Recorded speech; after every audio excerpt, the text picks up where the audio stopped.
वफाकी वजीर आयाज सादिक और सूबाई वजीर सेहत ख्वाजा सलमान रफीक के इस्तीफों की वजह सामने आ गई। शोएब सिद्दीकी और अलीम खान की हिमायत करने पर पार्टी में इख्तलाफात पैदा हो गए। जराये बताते हैं कि सलमान रफीकी वजीर आजम से आला सतह इजलास में तलख कलामी हुई। शहबाज शरीफ सलमान रफीकी सेहत के शुबे में कारकर्दगी पर नालां थे।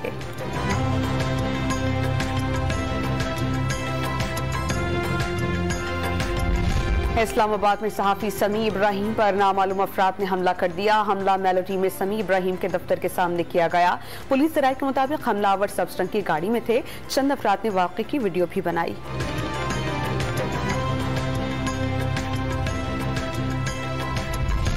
डेरा बुगटी में सेनेटर सरफराज बुगटी के स्क्वाड की गाड़ी पर रिमोट कंट्रोल बम हमला। धमाके में ड्राइवर जख्मी। सरफराज बुगटी गाड़ी में मौजूद नहीं थे। हमले के बाद सिक्योरिटी फोर्सेस ने इलाके को घेरे में ले लिया।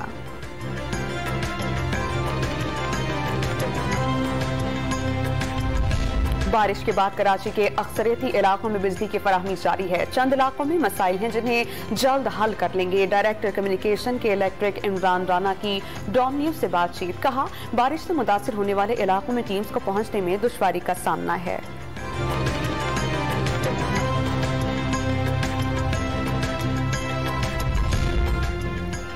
मरी में तूफानी बारिश। लैंडस्लाइडिंग की जद में आकर एक मकान तबाह। कोई जानी नुकसान नहीं हुआ। घर वालों को बर वक्त महफूज जगह मुंतकिल कर दिया गया।